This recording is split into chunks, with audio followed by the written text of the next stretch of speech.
பாசி பயறு போட்ட கையில் பவன் பவனா நிலைக்கும் அம்மா. கட்டாம்பயறு போட்ட கையில் தரணி எல்லாம் கிடைக்கும் அம்மா.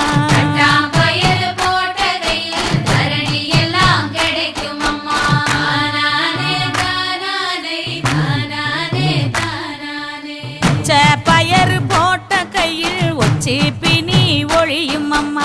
முழப்பாரி